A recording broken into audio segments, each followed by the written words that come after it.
this is something that I've been getting very frustrated with a lot of people on, especially in the freedom movement. Is the freedom movement's like, oh well, it's all we have to do is show up at events. All we got to do is show up at these big rah rallies, and everything's going to be fine.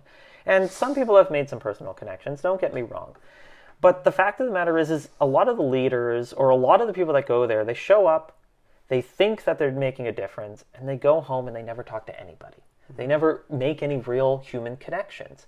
And that's one of the things that always baffled me about these things. It's like, why have I not seen freedom barbecues? Yeah. You know? Freedom sledding.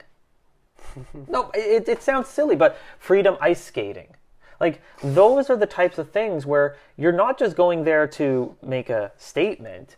You're going there to build community. You're going to get to know each other. You know, for example, skating is a great one because, say, for example, you encourage freedom people to go to the skate. One of these people comes along. They're not really confident at skating. They're falling on their ass sometimes, and someone who has a bit more experience comes up to them and helps them. You're probably going to make a friend with that person. Yeah. You're not going to make a friend with the guy yelling into the megaphone. Yeah. He's just out for his own ego. And that's what baffles me about all this sort of stuff. Where have we gone wrong, even within the freedom movement, of finding community again? Yeah, and that's the detriment of the freedom movement. And we've talked about this in our previous podcast, criticizing a lot of the groups and what they're doing. And especially we've talked about the hero complex and how, like, even one of the biggest freedom networks with Rebel News is they really love to show just these heroes, like Julie Ponesse, and they love to show that Trudeau sniper, I forget his name, but yeah. and that's all they talk about. Yeah. Like we've mentioned to them, hey, come out to our events and see how we're connecting with students, see how we're chatting with students, see how students feel about this. We get no answer. But it's like, as soon as there's some big name comes up, they always jump on that and they start promoting it. But then what does that leave the people who are actually going to make a change? Because, like, just Julie Ponesse is great, and I have nothing against her. She's doing what she does, and she's a great speaker, and she talks about the right things. But unfortunately, a lot of people feel like Ponesse is going to save the day. Yeah. Well, I think the failure is the people that we've turned into heroes, or we're applying this hero title to, or this savior title to, is a lot of them have no experience being leaders, unfortunately. Mm-hmm. And that's the thing. It's not necessarily that they're being. It's not that they're being malicious. Mm-hmm.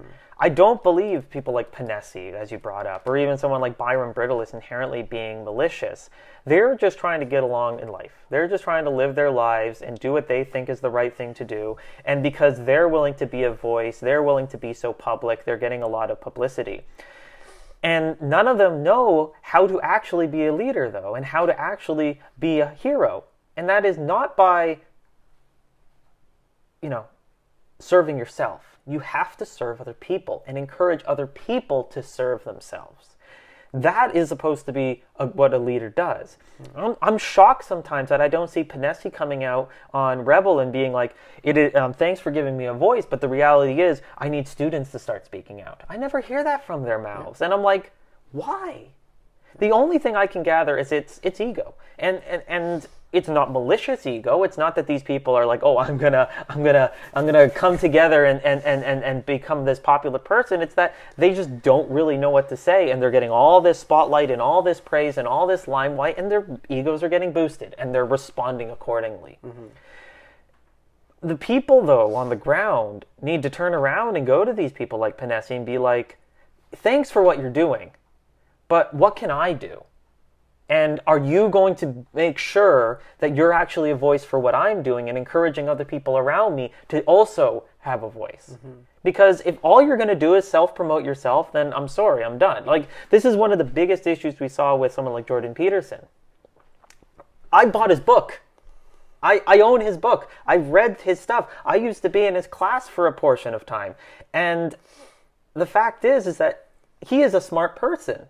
He has a lot of good values. but he does absolutely nothing to encourage other people to raise their voices.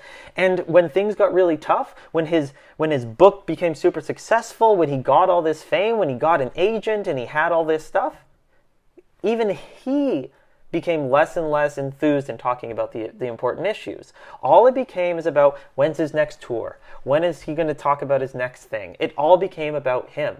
And it's terrible because that's the trap that so many people fall into. They're not leaders. I wish they were, because they are so smart, but they're not leaders. We need real leaders to come around that are going to actually amplify the voice of people and not just amplify their own egos.